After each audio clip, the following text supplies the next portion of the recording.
வணக்கம். நான் அண்ணாச்சி ஆறுமுகப்பாண்டியன். அருமை நண்பர்களே, இன்றைக்கு பெருந்தலைவர் காமராஜரின் 122வது பிறந்த நாள் விழா கோலாகலமாக உலகெங்கும் கொண்டாடப்பட்டு கொண்டிருக்கிறது.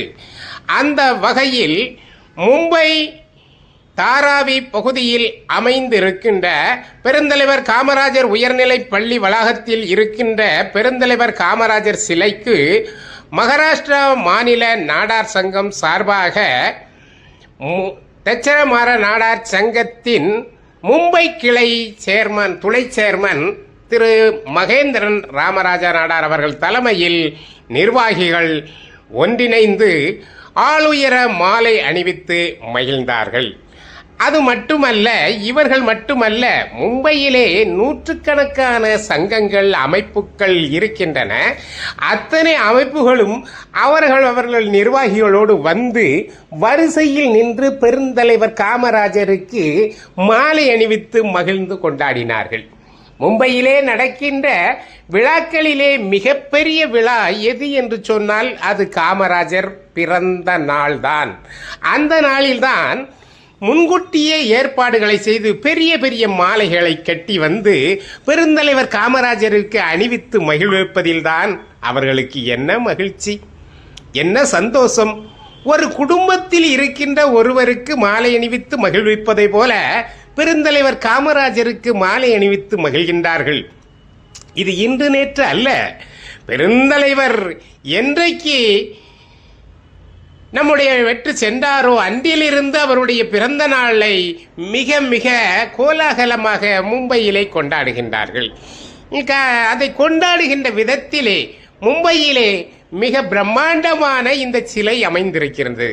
காமராஜர் உயர்நிலைப் பள்ளி, அதாவது ஜூனியர் காலேஜ் ஆக இருக்கின்ற அந்த பள்ளி வளாகத்தில் 2 குழந்தைகளோடு நிற்பது போன்ற ஒரு அற்புதமான சிலையை வடித்து வைத்திருக்கின்றார்கள். அந்த சிலைக்குத்தான் மும்பையில் இருக்கின்ற அத்தனை மக்களும் வந்து மாலை அணிவித்து மகிழ்கின்றார்கள், நன்றி செலுத்துகின்றார்கள். காரணம், கல்வி கண் திறந்தவர் அல்லவா காமராஜர், ஊழல் கரை படியாத உத்தமர் அல்லவா காமராஜர், ஏழை பங்காளன் அல்லவா காமராஜன். எந்த ஒரு சமூகத்திற்கும் எதிரி இல்லாத ஒரே தலைவர் உண்டு என்றால், எதிரியாக இல்லாத ஒரே தலைவர் உண்டு என்று சொன்னால் அது பெருந்தலைவர் காமராஜர் மட்டும்தான். அனைத்து சமுதாயத்தவரும் போற்றக்கூடிய ஒரு ஒப்பற்ற தலைவர் உலகத்திலே உண்டு என்று சொன்னால் அது பெருந்தலைவர் காமராஜர் மட்டும்தான் என்று உலக சரித்திரம் சொல்லிக் கொண்டிருக்கின்றது. இறக்கும் தருவாயில் 8 வேஷ்டிகளோடு இறந்து போன தலைவனை இன்று வரை நினைத்து கொண்டிருக்கின்றார்கள். இன்று மட்டுமல்ல, நாளை மட்டுமல்ல, நாளை மறுதினம் மட்டுமல்ல, இந்த உலகம் இருக்கின்ற வரையில், இந்த உலகம் அழிகின்ற வரையில் பெருந்தலைவர் காமராஜரை நினைத்து கொண்டுதான் இருப்பார்கள். காரணம், அந்த அளவிற்கு மாபெரும் தலைவன், அப்பச்சி என்று சொல்லப்பட்ட அந்த மாபெரும் தலைவன் நாட்டுக்கு செய்த நன்மைகள் தான், அவர் போட்ட விதைகள் தான் இன்றைக்கு மரமாகி விருட்சமாகி நிழல் தந்து கொண்டிருக்கின்றன. அவர் போட்ட கல்வி பிச்சையில் படித்துத்தான் இன்றைக்கு வறுமை கோட்டிற்கு கீழே இருப்பவர்கள், தாழ்த்தப்பட்ட சமுதாயத்தைச் சேர்ந்தவர்கள், படிக்க முடியாமல் இருந்த ஏழைகளெல்லாம் இன்றைக்கு பெரிய பெரிய பதவிகளில் இருப்பதற்கு காரணம் பெருந்தலைவர் காமராஜர் மட்டும்தான் என்கின்ற நன்றிக்கடன் தான் இன்றைக்கு அவருடைய பிறந்த நாளை இவ்வளவு கோலாகலமாக நடத்தி மகிழ்கின்றார்கள். அருமை நண்பர்களே, மும்பையிலே இருக்கின்ற, அதாவது சுமார் 300 கிலோமீட்டர் சுற்றளவில் இருக்கின்ற அத்தனை தமிழர்களும் வந்து பெருந்தலைவர் காமராஜருக்கு மாலை அணிவித்து மகிழ்கின்றார்கள். அந்த சமயத்தில் ஒருவரோடு பேசி மகிழ்கின்றார்கள். இதை ஒரு குடும்ப விழாவாக எடுத்துக்கொண்டு வருடந்தோறும் நடத்துகின்றார்கள்.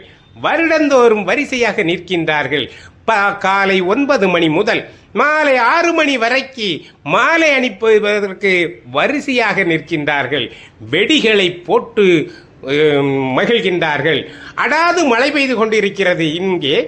அந்த நேரத்தில் கூட விடாது வந்து அந்த மாலை அணிவிக்கின்ற நிகழ்ச்சியிலே கலந்து கொள்கின்றார்கள். பாருங்கள் பெருந்தலைவர் காமராஜரின் சிலையை. இதுவே ஒரு அழகு. கலை பொக்கிஷமாக நெடிய ஒரு உருவத்தை கொண்ட பெருந்தலைவர் காமராஜர் 2 குழந்தைகளை கையில் வைத்திருப்பது போல அந்த காட்சி நம் கண்களை எல்லாம் கொள்ளை கொள்கிறது.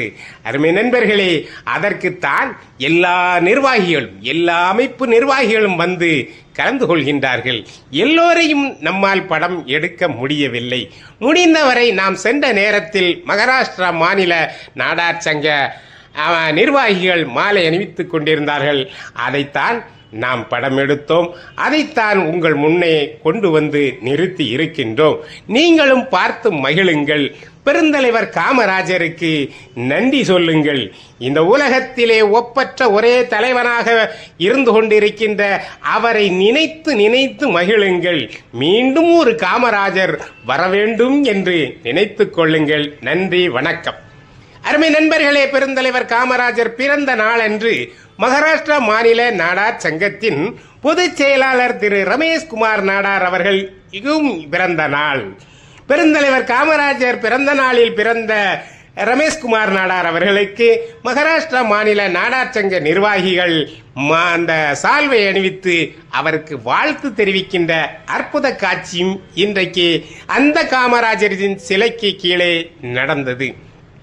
ஆகவே அவருக்கும் நாங்கள் வாழ்த்துக்களை தெரிவித்து மகிழ்ந்தோம்.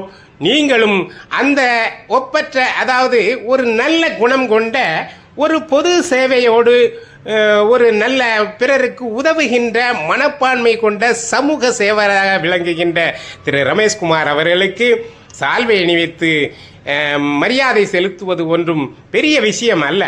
இது சாதாரண விஷயம். அவருக்கும் இன்றைக்கு பிறந்த நாள். இன்றைக்கு முழுவதும் அவருக்கு நண்பர்கள் வாழ்த்து சொல்லிக்கொண்டே இருப்பார்கள். காரணம், மக்கள் மத்தியிலே நல்ல பெயர் பெற்ற ரமேஷ்குமார் அவர்களுக்கு இன்றைக்கு பிறந்த நாள்.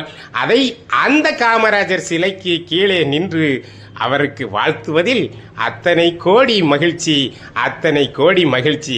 அதைவிட பிறந்த நாள் கொண்டாடி கொண்டிருக்கின்ற ரமேஷ்குமார் அவர்களுக்கு மிக மிக கொண்டாட்டம். காரணம், காமராஜர் பிறந்த நாளிலே அவர் பிறந்திருக்கின்றாரே. ஆகவே காமராஜருக்கு வாழ்த்து சொல்லுகின்ற பிறந்த நாளை கொண்டாடுகின்ற போதெல்லாம் இந்த ரமேஷ்குமார் அவர்களுக்கும் பிறந்த நாள் கொண்டாட வேண்டிய ஒரு சூழ்நிலையிலே நண்பர்களெல்லாம் இருக்கின்றார்கள். அந்த வகையிலே ரமேஷ்குமார் அவர்கள் கொடுத்து வைத்தவர் தானே. ஆகவே நீண்ட காலம் வாழ வேண்டும், நெடிய காலம் வாழ வேண்டும், நோய் நொடியின்றி வாழ வேண்டும். அவர்கள் 100 ஆண்டு காலம் வாழ்ந்து இந்த மக்களுக்கு பயன் உள்ள நல்ல செயல்களை செய்ய வேண்டும் என்று நாமும் வாழ்த்தி மகிழ்வோம். நீங்களும் வாழ்த்துங்கள், நீங்களும் வாழ்த்தி மகிழுங்கள். வாழ்க பெருந்தலைவர் காமராஜர் புகழ், வாழ்க ரமேஷ்குமார் அவர்கள் என்று வாழ்த்து கூறி நாமும் விடைபெற்றுக் கொள்வோம். நன்றி.